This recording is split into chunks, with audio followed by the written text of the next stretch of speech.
All right, state your name and purpose. You can ask me about the airspeed velocity of That's Aiden right. and Layden swallows. Yeah, well, no, I think, but it's nice to just have you introduce yourself maybe and Okay. what it is that you're doing here.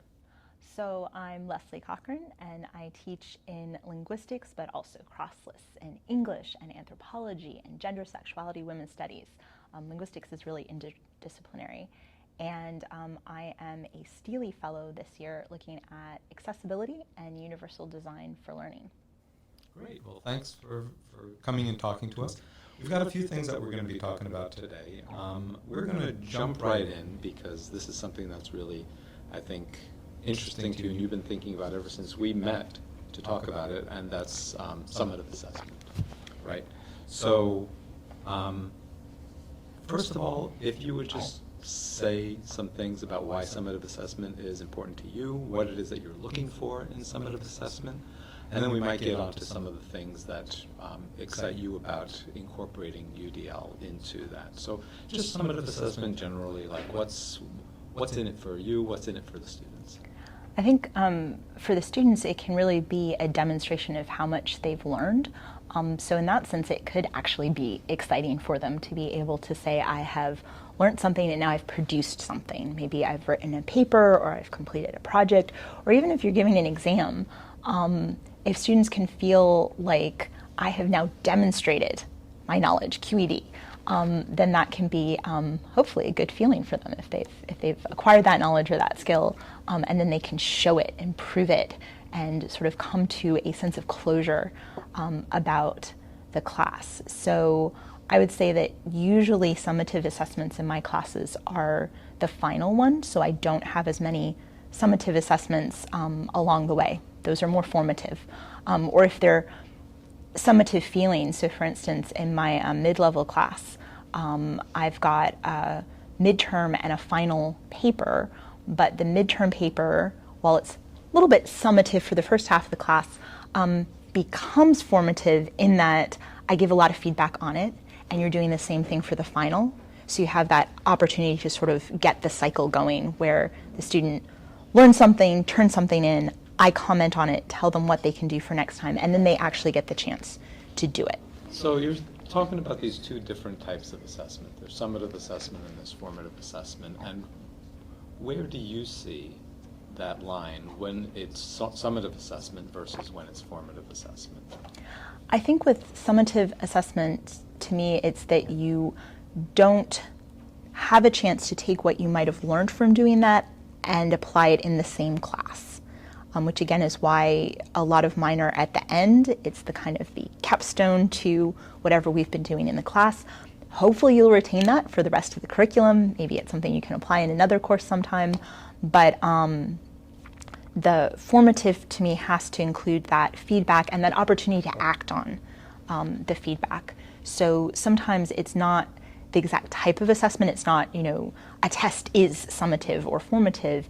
It's what are you going to be able to get out of it and do with it within that class. Again, hopefully anything we're asking people to do, somewhere along the line, they might be able to do something with. But I have summative assessments are kind of the end result in classes. And I do different sorts of them, but it's not about the type of assignment to me. It's about what it's doing in the class for the student.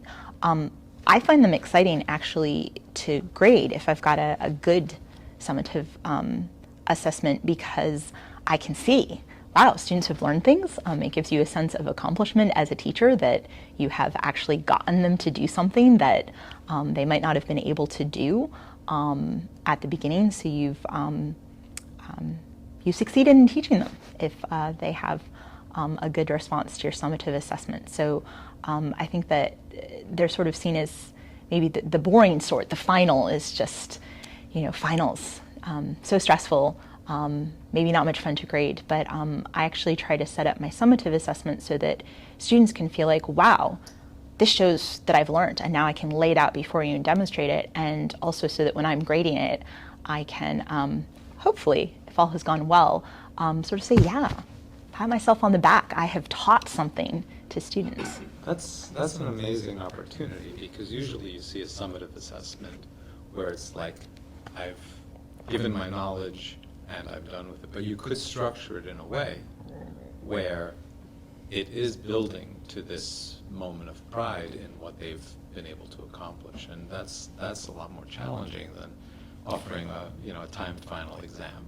Yeah, well, you have to think about what the trajectory is throughout the semester to get to that summation kind of point if you want your summative assessment. Again, I think the traditional view of sort of it's an exam that the student crams for, puts their knowledge down and leaves it there in the exam and leaves the course, and there it is, they've left, as opposed to that it's something that students are saying, here is what the whole class has given me and I can present it as a product. But yeah, I think it's possible to do that with a time test. I don't know if that's always the summative assessment that I would choose, but I think you could structure a class so that different formats achieve that effect. So this kind of leads us to the next thing that I'd love to ask you about, and that is, what are some examples of summative assessment options that lend themselves to universal design for learning? First, we might want to talk a little bit about what universal design for learning is, just very briefly, and how that ties into accessibility from your perspective. Mm-hmm. So I think that accessibility for me is a teaching mandate. If people are in my class, then they should be able to learn. If they're not able to learn, then I need to revise the class. So with universal design for learning, it's a way to achieve accessibility. But what's exciting about it is in that name, universal design, that if you design more universally for more varied different types of students, then you end up improving the class for everybody. So a classic example of universal design is the curb cut, which is that section of the sidewalk that goes down on the corner. And so if you are a wheelchair user, that lets you get on and off of the sidewalk. Otherwise, you're literally stuck on the curb. You can't cross the street because you can't get down that one step onto the street and then back up again. But if you take curb cut and you think about it in a more universal way, you might have gone down it with a rolling suitcase and felt very glad that you weren't breaking off the handle of your suitcase when you're trying to get across the street while you're traveling. Someone with a child in a stroller is going to be able to use the curb cut for the stroller. And so the idea of universal design is that when you make an improvement, when you make a revision thoughtfully, that it's going to help a lot more people than it was perhaps originally intended for. Of course, it's really important in the first place to be helping the people it was intended for. But it's a way of expanding your thinking of how redesigning, tweaking, revising something can make it work better overall, and not just for your target audience. So universal design for learning is a particular approach to applying that idea of universal design to teaching and learning. We were going with where that goes to assessment, so right? Right. So now what I'd love to know is how would you apply that to an assessment so that it looks more like it was designed as if you were, the architect building that staircase with the ramp in it? Yeah, so I think the key thing for me with universal design for learning is to ask the question why. Why are we doing it this way? Why am I teaching it that way? Does it have to be taught that way? Is there another way that people could learn it? So if you keep asking that why, you might get to a really neat design. So for summative assessment in all of my classes, I've asked the question, why am I giving a timed final exam? And I want to have a satisfying answer to that in every single class. And if I don't have a satisfying answer, why am I doing it? Then I'm going to go back and see, does this need revision? Does it need tweaking? Is there a better way to do this?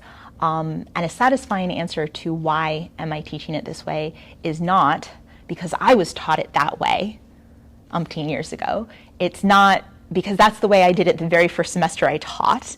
And it's not, just because. I want an answer that is the reason that I'm doing an assessment this way, or anything in teaching this way, is because it's going to be a really good way for most of my students, a diverse group of students, to learn.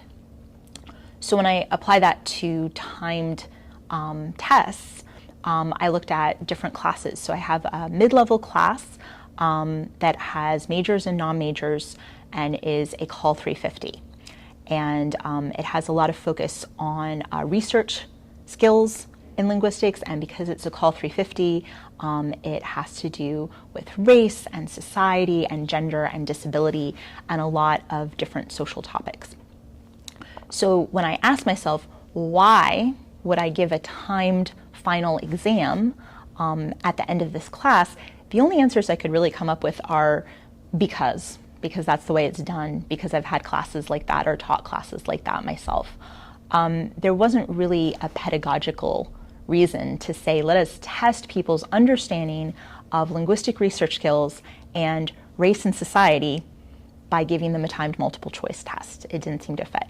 So I thought about what could I do instead, and I decided that I wanted a paper because that was a skill that people would use. As a linguistics graduate student, very few people asked me to do a timed test on research skills. They asked me to write papers. And even in the professional world, even if you're not going on in linguistics, there are very few jobs that ask you to take a timed multiple choice test as a part of your everyday skill on the job. There might be some, but I don't know about them. Maybe they're jobs linguists don't go into. So why do I want students to have the skill of taking a timed test with multiple choice? Is that something that's going to be of use to them in their education or their career or their lives? And I couldn't find the why. Because it would help them take other timed tests. Stop down. That was a break there. I just want to make sure that we're okay on this, on the look of this. It's all good so far. It's not anything that. Okay. I just wonder. So it's not going to show up on this. I will get to the one where I'm like a time test works, I promise. Right. I'm not going to scare everybody off by telling them they don't do time tests. Yeah. I'll be right there. There's someone teaching Bio 101 with 200 students who's going, this is not for me if I can't do a time test. Right. Exactly. So we're gonna work that in. Yeah, it's better now. We're good. And record. Okay. All right. So, yeah, I was going to say something. It was going to be profound. So that's the issue. It'll come back Just to you. When we're in post-production, we're just going to cut something profound in, right about here. So anyway, yeah, why don't you go back to telling us a little bit about, okay, so you can talk about whether or not a time test is good in certain circumstances or other circumstances. You don't want to abolish the time test. But then, like, an example of the kinds of things that you might do, Mm-hmm. right, in a more UDLE kind of way. So, yeah, absolutely. Yeah, so one thing is to say if I'm trying to teach research skills, then I want them to demonstrate research skills. I want them to write a paper.